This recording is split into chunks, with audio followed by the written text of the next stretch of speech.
थी कि ये बंदा यहाँ पे किस वजह से आया है। तभी मिस सुआ बोलती है कि माफ करिएगा, मेरा पार्टनर यहाँ पे कल आएगा, तो मैं चाहती हूँ कि कल आकर के आप हमसे यहाँ पे मिल लें। वो उसकी बात सुन करके तुरंत ही वहाँ से चला जाता है। तभी वो एक लेटर वहाँ पे लिख लेती है, जिसके बाद वो हमें बताती है कि कैसे सबीना आजकल रोज उसकी दुकान के अंदर आती है। उसने मुझे यहाँ पे अपनी बड़ी बहन मान लिया है, रोज ही मेरे साथ आकर के वो यहाँ पे खेलती हुई है। एंड उसके चक्कर में उसे यहाँ पे कभी कभी उसके सोल्जर से डर भी लगता है। आगे फिर वो इधर आकर के सबीना को टीवी के बारे में वहाँ पे बता देती है कि टीवी यहाँ पे क्या है और कैसे यहाँ पे वर्क भी करती है। एंड तभी मिस सुआ सबीना को ये लेटर देती है और उससे कहती है कि ये जा करके अपने चांद सर को यहाँ पे दे देना। जिसके बाद फिर मिस सुआ सबीना को वहाँ पे एनिमे दिखाती है एंड फिर उसको वहाँ पे अपनी आवाज के अंदर डब भी करती है। इधर अगली सुबह ये टेडर वापस से आ चुका था एंड वो आकर के यही कहता है कि ये वाले लेटर को मिस सुआ आकर के आप यहाँ पे साइन करें, और वो तैयार था कि मिस सुआ के साथ साथ वो यहाँ पे सबीना को अपने साथ लेकर के जाएगा। इधर तभी सोल्जर और चांसलर की यहाँ पे एंट्री हो जाती है, जिसे देख करके प्रेसिडेंट वहाँ पे थोड़ा सा घबरा जाता है। थोड़ा क्या पूरी फट चुकी थी इसकी। इधर चांसलर आते से मिस सुआ से बोलता है कि तुम आज रॉयल पैलेस के अंदर नहीं आई। वो कहती है कि मुझे माफ करिएगा, यहाँ पे एक प्रेसिडेंट है जो कि कह रहे थे कि वो मुझे और इस प्रिंसेस को लेकर के यहाँ पे चले जाएंगे और मेरी दुकान को भी यहाँ पे जा करके बंद कर देंगे। चांसलर यहाँ पे गुस्से में इस प्रेसिडेंट से आकर के यहाँ पे पूछता है। तभी प्रेसिडेंट यहाँ पे झूठ बोल देता है कि इसने यहाँ पे इस बारे में कभी भी सोचा नहीं था। चांसलर तभी उससे बताता है कि मैं तुमको यहाँ पे हरेसमेंट के केस के अंदर आज यहाँ पे छोड़ रहा हूँ, और हाँ, तुम्हें प्रेसिडेंट पर से यहाँ पे निकाल दिया जाता है। तुम्हारे सारे परमिट को यहाँ पे कैंसिल किया जाता है अभी से, क्योंकि तुमने आ करके राजा की बेटी को भी यहाँ पे परेशान जो किया है। प्रेसिडेंट थोड़ा सा वहाँ पे कंफ्यूज था, लेकिन तभी उसको वही वक्त याद आता है जब वो यहाँ पे राजा के घर के अंदर उससे मिलने के लिए गया था एंड उसने जा करके देखा था कि ये प्रिंसेस वहाँ पे मौजूद थी। इधर फिर चांसलर फिर अपनी सबीना को भी लेकर के यहाँ से चला जाता है। वहीं इधर चांसलर भी फिर सभी लोगों से जा करके बोलता है कि चाहे कुछ भी हो जाए, तुम सभी लोग यहाँ पे मिस सुआ की दुकान से दूर रहना। जिसके बाद फिर चांसलर जा करके अपने राजा को सारी वहाँ पे रिपोर्ट दे देता है एंड वो लोग बैठ करके यही डिस्कस कर रहे होते हैं कि अब तो यहाँ पे दोपहर में भी ह्यूमन ट्रैफिकिंग होने लग गई है। आगे राजा मिस सुआ की बहुत ही ज्यादा तारीफें करता है एंड बोलता है ऐसी की लड़कियां ही हमारे राज को और भी ज्यादा उन्नतियों पर लेकर के जाएंगी। वहीं इधर मिस सुआ अपनी सबीना को बैठाल करके वहाँ पे एनिमे दिखाती है एंड बार बार जब भी कोई कस्टमर आता था तो एनिमे को वहाँ पे रोकना पड़ता था, जिस वजह से सबीना को सारे कस्टमर्स के ऊपर बहुत ही ज्यादा गुस्सा आता। वहीं इधर मिस सुआ भी काफी ज्यादा खुश थी क्योंकि चांसलर की मदद से उसके काफी ज्यादा चश्मे यहाँ पे बिक रहे थे। तभी मिस सुआ की दुकान के अंदर एक लड़की आती है जो कि आकर के बोलती है कि उसको यहाँ पे मिस सुआ की जरूरत है। वो बेसिकली यहाँ पे कंसलेशन के लिए आई थी। बेसिकली वहाँ पे मिस सुआ के बोर्ड लगाने का फायदा हुआ। आगे फिर सभी लोग बैठ करके वहाँ पे चाय पीते हैं एंड लड़की बताती है कि उसका नाम यहाँ पे अलैना है। इस जगह के बारे में उसने जा करके अपने दोस्तों से पूछा था जो कि वहाँ पे राइनर हाउस के अंदर काम करते हैं एंड ये वही 3 लड़कियां थी जो कि हमें यहाँ पे पार्ट फर्स्ट में दिखाई गई थी। आगे एलिना बताती है कि उसकी फैमिली एक छोटा सा पैराडाइज रेस्टोरेंट वहाँ पे चलाती है, जहाँ उसके पापा वहाँ पे मास्टर शेफ है, जिसके साथ में उसके सारे भाई बहन लगे रहते हैं। उनकी मम्मी जा करके ऑन फ्लोर वहाँ पे ऑर्डर्स लेती है। उनका छोटा सा ही यहाँ पे बिजनेस है जिसके अंदर यहाँ पे 5 वर्कर काम करते हैं। यहाँ पे सारी चीजें ठीक चल रही थी, तभी हमारे एरिया के सबसे बड़े लोगों का छोटा बच्चा हमारे पास आ जाता है जो कि मुझे यहाँ पे पटाना चाहता है। इस वजह से वो मुझे यहाँ पे परेशान भी कर रहा है, लेकिन मेरा दिल तो यहाँ पे आर्नेल के पास है जो कि स्ट्रॉन्ग आर्टिस्टिक वर्कर भी है। वो बताती है कि जब मैंने उस लड़के को वहाँ पे रिजेक्ट करा, उसका बाप वहाँ पे इतना ज्यादा गुस्सा हो गया कि उसने जा करके फैसला ही कर लिया कि वो अपने पैसों का रौब दिखा करके यहाँ पे मेरे रेस्टोरेंट को जा करके बर्बाद कर देगा, जहाँ न चाहते हुए भी फिर मुझे उसी लड़के के पास जाना ही पड़ेगा। अपने पैसों के दम पर उसने हमारे सभी वर्कर्स को यहाँ पे छीन लिया, जिस वजह से हमारे रेस्टोरेंट का प्रॉफिट थोड़ा थोड़ा करके वहाँ पे कम होता जा रहा है एंड अब लिटरली प्रेजेंट टाइम के अंदर पूरी जिम्मेदारी मेरे फादर के ऊपर आ चुकी है। एंड फिर एक रात को उन्होंने मेरे फादर के ऊपर हमला करके उन्हें काफी ज्यादा यहाँ पे चोटियल कर दिया, मतलब कि उनका राइट हैंड यहाँ पे तोड़ दिया। एंड हाँ, रेस्टोरेंट की ये हालत हो रखी है कि वो पिछले 5 दिनों से यहाँ पे बंद रखा हुआ है। एंड फिर जिसके बाद वो रोते रोते भीख मांगती है कि प्लीज आप मेरी आकर के यहाँ पे मदद करो। मिस सुआ जा करके उसको वहाँ पे रुमाल देती है एंड कहती है कि तुम यहाँ पे फिक्र मत लो, हमारे जैसी स्ट्रॉन्ग लड़कियां यहाँ पे रोती नहीं है। हमारा गोल यही होगा कि हम लोग लिटरली जा करके तुम्हारे रेस्टोरेंट को यहाँ पे अपने पैरों के ऊपर खड़ा कर देंगे। है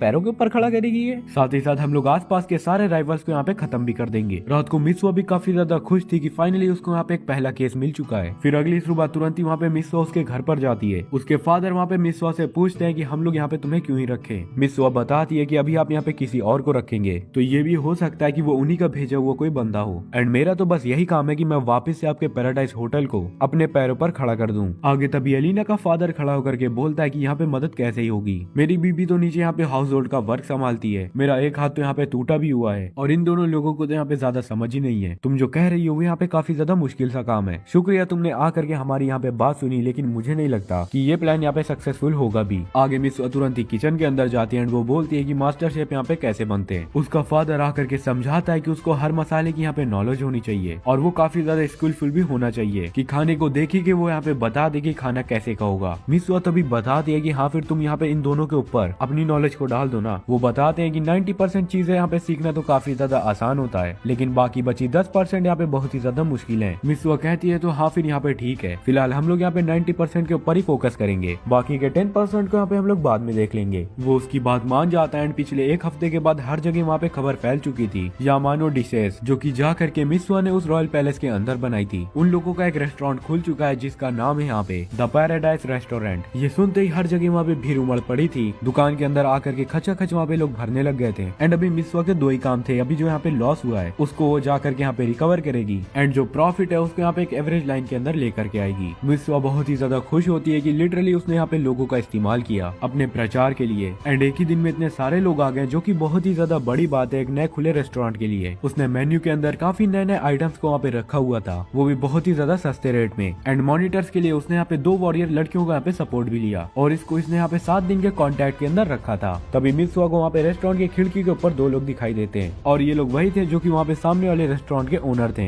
एंड हमारी मिसवा के 4 टास्क में से एक टास्क ये था कि वो अपने राइवल्स को जा करके वहाँ पे डरा करके रखेगी। अब 5वां दिन आ चुका था उसी रेस्टोरेंट का जहाँ हर जगह यही बात फैल चुकी थी। थोड़े से बड़े लोग भी आकर के वहाँ पे रेस्टोरेंट के अंदर खाना को एंजॉय कर रहे थे, लेकिन अब दिक्कत यही आ चुकी थी कि अब इन्हें यहाँ पे हद से भी ज्यादा कस्टमर्स मिल रहे थे। आगे मिसवा उतने में 2 लोगों को बात करते हुए सुनती है कि बोरस के पास काफी सारे यहाँ पे मॉन्स्टर आ चुके हैं। अब मिसवा को समझ आ जाता है कि शायद से इन्हीं मॉन्स्टर का यूज करके हमारे देश के अंदर यहाँ पे ह्यूमन ट्रैफिकिंग हो रही है। इधर वो देखती है कि सबीना हर दिन रेस्टोरेंट के अंदर आती है एंड सभी लोग उससे काफी ज्यादा प्यार से बात भी करते हैं। तभी ये बड़े कैफे का ऑनर काफी सारे गार्ड्स को लेकर के यहाँ पे कैफे के अंदर पहुंचता है एंड ये आकर के आरोप लगाता है कि इन्होंने यहाँ पे यामाना कुजीन को बनाना और बेचना शुरू कर दिया, वो भी बिना असली क्रिएटर की परमिशन से। एरिना के फादर आकर के यही पूछते हैं कि क्या तुम्हारे पास इस चीज का कोई प्रूफ है। वो कहता है कि हाँ ये रहा प्रूफ, ये पहला बंदा था जिसने आकर के यहाँ पे यामानो डिश सीखी। इधर ये मास्टर आकर के बोलता है कि मैं कुछ भी नहीं कह सकता जब तक कि मैं आकर के ये वाला खाना यहाँ पे चख न लूं। इधर ये खाना ऑर्डर करता है, उतने में ये बंदा समझ करके बैठा था कि आज तो इनकी बैंड पक्का से बजेगी। इधर ये बंदा खाना खाते ही तुरंत ही वहाँ पे पागल हो चुका था। ये बोलता है कि ये डिश यहाँ पे किसने बनाई है, उसको तुरंत ही मेरे सामने लाओ, यहाँ पे हाथ कटवा देंगे साले का आज यहाँ पे। वहीं इधर ये बड़े रेस्टोरेंट वाला ओनर काफी ज्यादा खुश हो रहा था कि आज तो इसकी बैंड बज जाएगी। इधर तभी मिसवा बाहर आती है जिसे देख करके शेफ यही बोलता है, कोच आपने यहाँ पे इन लोगों को ये वाली डिश क्यों ही बनाना सिखाया जो कि लिटरली आपने मुझे नहीं बनाना सिखाई। तभी ये देख करके बड़े वाले रेस्टोरेंट का शेफ यहाँ पे बहुत ही बुरी तरीके से हैरान हो जाता है कि यमाटो डिश का क्रिएटर यहाँ पे एक लड़की है। तभी मिसवा आकर के मार्शु को समझाती है कि ये वाली डिश मैंने तुम्हें इस वजह से नहीं सिखाई क्योंकि ये यहाँ पे छोटे पोर्शन के लिए, बड़े पार्टीज के लिए नहीं, लेकिन हाँ मैं पर्सनली तुम्हें यहाँ पे कुछ सिखा दूंगी, लेकिन अगर तुम जा करके इन लोगों को यहाँ पे कुछ सिखा पाओ। इधर ये बंदे की शक्ल बन चुकी थी। तभी वहाँ पे दरवाजे खुलते ही बोजेस की फैमिली वहाँ पे आ चुकी थी। इधर तभी अगला दरवाजा खुलता है एंड सबीना के फादर भी यहाँ पे आ चुके थे। इतने ज्यादा पावरफुल लोगों को देख करके अलीना के फादर और इस बंदे की यहाँ पे शक्ल ही उड़ जाती है। आगे फिर मिसवा की मदद से और इनके गार्ड के सपोर्ट से मिसवा उस बड़े वाले रेस्टोरेंट के ओनर को वहाँ पे पकड़वा देती है। आगे मिसवा बहुत ही ज्यादा खुश होती है क्योंकि उसके कनेक्शंस यहाँ पे बड़े बड़े नोवेल्स लोगों के साथ है और तो और उसका यहाँ का भी काम पूरा हो गया। आगे जितने भी नोवेल लोग थे वो लोग यहाँ पे यही फैसला करते हैं कि उन लोगों को मिसवा अपने हाथों से खाना बना करके खिलाए। इधर फिर रात हो चुकी थी। मिसवा अपने छत के ऊपर लेमन का सोडा पी करके सोचती है आज का काम यहाँ पे खत्म हो गया, मैंने ज्यादा पैसे तो नहीं कमाए पर एटलीस्ट यहाँ पे इनका बिजनेस तो बच गया। एंड ये यही सोच रही होती है कि यहाँ पे रह करके इसने काफी ज्यादा अच्छी अच्छी यादों को बनाया, यादों के साथ साथ जा करके ये यहाँ पे परिवारों से भी मिली एंड फिर इसको काफी ज्यादा यहाँ पे कोलेट की याद आ जाती है एंड ये सोच रही होती है कि प्रेजेंट टाइम के अंदर कोलेट यहाँ पे क्या ही कर रही होगी। इधर फिर कोलेट के पास मिसवा की वहाँ पे एक चिट्ठी आ जाती है जिसे देखने के बाद तो अपनी कोलेट वहाँ पे बहुत ही ज्यादा खुश हो जाती है। वही कोलेट के फादर बता रहे होते हैं कि ये चिट्ठी यहाँ पे बहुत ही ज्यादा धीमे आई है क्योंकि आजकल यहाँ पे बहुत ही ज्यादा खतरा बढ़ रहा है और हमें दिखाया जाता है कि मॉन्स्टर्स की आर्मी इन लोगों की ओर यहाँ पे बढ़ रही है। आगे फिर अपनी मिसवा जा करके एक रैबिट का वहाँ पे शिकार करती है और भर के शिकार करने के बाद वो जा करके उसको वहाँ पे मिलिट्री ऑफिसर को दे देती है। वो लोग पका करके उसको वहाँ पे आराम से खाते हैं। वहाँ पे पूरी तरीके से पार्टी का माहौल बन चुका था। आगे तभी ऑफिसर्स बात करते हैं कि भले हम लोग यहाँ पे जंग से दूर हों पर इसका मतलब ये नहीं है कि हम लोगों को वहाँ पे जंग से प्यार नहीं है, हमें आज भी जा करके शांति और पीस चाहिए। वह अगले सीन में मिसवा यही सोच रही होती है कि आज उसके दुकान के अंदर कोई कस्टमर नहीं आया है एंड अगर ऐसा ही चलता रहा तो वो यहाँ पे 80,000 रुपए नहीं जुटा पाएगी। आगे तभी वॉरियर्स उसकी दुकान के अंदर आते हैं एंड उनको वहाँ पे टेंटर वाली चीजें चाहिए थी जो कि वहाँ पे मिसवा ले आई थी। मिसवा उन लोगों से बताती है कि आप दोनों लोग यहाँ पे क्यों नहीं ले लेते, लेकिन इन बेचारों का बजट वहाँ पे ज्यादा नहीं था। तभी मिसवा उन्हें बताती है कि ठीक है अगली बार से जब यहाँ पे आप 1% को लेकर के आओगे मैं तुम लोगों को लिटरली यहाँ पे 10 का डिस्काउंट दे दूंगी और तो और 5 लोगों को लाने में मैं यहाँ पे आपको आधा का डिस्काउंट दूंगी। ये सुन करके दोनों ही बहुत ही ज्यादा खुश होते हैं एंड कहते हैं कि हम लोग यहाँ पे पूरी फौज को लेकर के आएंगे। आगे फिर वो लोग यहाँ पे भर के सामान लेकर के वहाँ से चले गए थे। ये चीजें यहाँ पे मिसवा के रूल के अगेंस्ट थी लेकिन फिर भी उसको वहाँ पे ये करना पड़ा, पर एटलीस्ट इसका फायदा यही होता है